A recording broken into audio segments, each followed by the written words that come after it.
seats. And they're all that way. So up here, storage. Oh, okay. So, that's different. Okay, so your front of the hood would be... You pop that open and that's the trunk. Oh, wow. So, so funny because I was like, the trunk's in the front and the engine's in the back. Correct. And cars today are like opposite. Usually they're in the front. That would be confusing. Is that how that was with the Volkswagen too, or is that? Yeah, the trunk is in the front. Oh my gosh. You ever watch any of the Disney movies for Herbie the Love Bug? Mm-hmm. I think there was even a time where Herbie came alive and he would open the trunk, the hood in the front, and spit his spare tire out or luggage or whatever was in the front, and then he'd limp away because he was mad. Now my question is this, I mean, maybe you can answer, maybe you can't. Why did they all of a sudden decide, hey, we're going to flip-flop it, like after the 80s, like say, hey, instead of having the trunk in the front, we're going to have the trunk in the back and the engine in the front? Well, it's complete design. It's engineering design based on what the manufacturer wanted. Rear engine was, at the time, they designed these in Germany by Ferdinand Porsche, and he just thought it was a good design. Let's put the engine back there where all the grease and oil and smoke was, and it'll probably make the car cleaner. Did it handle any better? I don't know, but it was just a revolutionary design. When you get into the 70s and 80s, 70s was a big time for fancy Italian sports cars or Ferrari. And the reason they tucked that engine in there where it was for handling. That thing only needs 2 seats. It's probably a race car. Somebody's going to buy it and go fast. You can only put an engine of so much size in the front of the car, and if it gets any bigger, it's going to make it front heavy. If you actually put that weight inside the wheels and at a low center within the car, it's going to handle better, and it'll corner better and do everything better. So you would say a true sports car probably has a mid or rear engine design. The new Corvettes have a mid engine in them. Oh, wow. Which, for years a Corvette had the engine in the front, not anymore. So interesting. Engineering, design, race, it tends to push the technology of modern cars. Yeah, it's crazy because like my mom used to have a Pontiac, and then it was only for a short time because unfortunately both my parents got in an accident, but they were okay. Thank God they were okay. Good. But I also dated a guy too who crashed his car, but then got a Pontiac, and then when I found out they weren't making Pontiacs anymore, I'm like, you gotta be kidding, those were the race car GTs. Yeah. I'm like, not the Pontiac. No more GTOs. It's crazy because they were nice. And they were also in the Need for Speed games.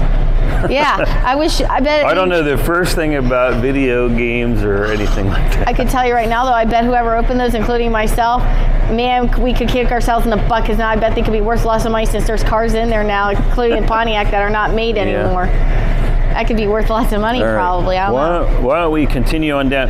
Here's a good view of probably a third of the main gallery floor, where you can see beyond our 1920s area. And you see Hershey.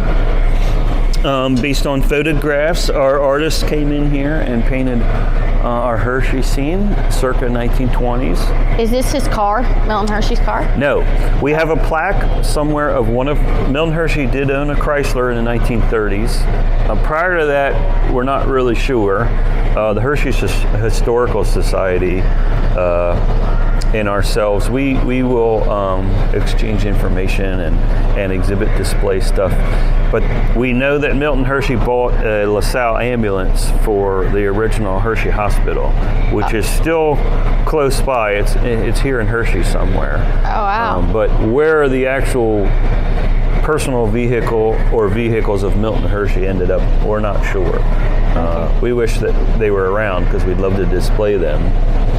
Yeah. But this was a fancy French car that required a driver, and your passengers were back here inside with their own separate windows, and they even had pull up and down shades for privacy. This was in the Harrisburg State Museum, and they loaned it to us. Oh, wow. Yep. Did you get that? But that's called a Delaunay Belleville. Wow. interesting car I've never heard of until we saw this one. And that's awesome that that Harrisburg donated you to this. Well, it's on loan. They still own it. Oh. But they gave it to us, and we gave it a good cleaning. It doesn't currently run and ride. We'd have to do a little bit more work to make it drive down the street. But still very interesting piece. It is. Mass production car. It was a low production car, and they made, the bodies were a lot of the bodies on these older ones were wood, and they were made by Coach Builder. So they took longer to build, but being as from the brass era, and it has, like lamps and other accessories that were brass, it was fancy. It wasn't just like a painted Model T that was black. But this one even has leather-bound fenders to make it nice. So you kind of look at the cars nowadays where they're metal and plastic. This one is like wood and built like a coach and brass.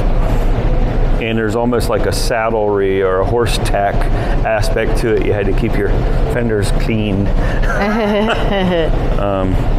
But yeah, different era, different time, different country on that one.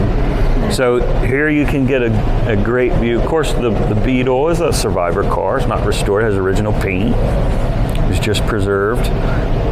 And a Volkswagen Beetle is of the age that it doesn't even have modern turn signals on it. It has what's called semaphores, where this little gizmo, when you hit the switch for the turn signals on the dash, there's a little red arrow that pops up right there, and it points where you're turning. Huh. So it doesn't have turn signals at all that flash like modern. So as you leave the 20s and the design, Art Deco and 1930s design, they decided to go with Miami Beach, and you can see, all of the circles and squares and rectangles and design aspects of 1930s stuff. Yeah. And we have an overlook over there that you can go to our upper mezzanine and look down on the floor. And you can even see there's a hidden sunbather up top on the top of the roof. Oh, wow. That's pretty cool. So yeah, this is and of course, as the decades proceed through time, the cars get bigger. Now you see 50s cars populating and 60s cars in here now. It's really cool when we can put 1930s cars in the 1930s scenes, and a lot of times we do that. Right now for survivors, we don't have as many 1930s era survivors. Gotcha. As we'd like to populate this. There's some. So what grades do you guys do field trips on? Any grade? Sure. Cool. As long as they have teachers that want to bring them in, they can come on in and enjoy the place. They can bring a lunch. Nice. We've got a break area downstairs where they can have a packed lunch, or if they want to have an event, we even contact our catering event people, and we can supply food if they really wanted to. Oh, cool. You can have a committee meeting here. You can have offsite. The Hershey Company is going to have a job fair here next Tuesday. You have weddings here. You can have small weddings. You can have large weddings. You can have, nice dinners. You can have any kind of gathering here. Oh, wow. Yep. We've got doctors from the hospital. Really? That will come here and have off-site meetings, and they just love the place. Oh, that's pretty cool. Yep. What about birthday party? Yeah, we had a birthday party here last weekend. Yeah? For one of our volunteers. Yep. It was a great idea. That's an awesome idea. We've got lots of areas to have events here. We really do. And it'll be a memorable one. People, I want to have my own family's like Thanksgiving and Easter dinner here. That would be awesome. Then you just let somebody else handle it. Everyone has a good time. That's the easiest way to go, honestly. It is, yep. So. You don't have to be a car enthusiast to just really love the place. It's pretty cool. So I'm actually seeing something that we might head up on. So just to let all of our fans know that I wanted it to be a surprise for you guys, the reason why we were here, but you guys already probably know the reason why we're here.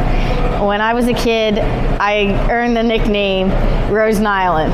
And we all know that was Betty White's character from Golden Girls, because I always told funny stories or told half the story, or I'd tell a story and still nobody got it until like an hour later. So, and that was like how Rose Nyland was. And so I'm seeing that we are getting close to the Betty White's car.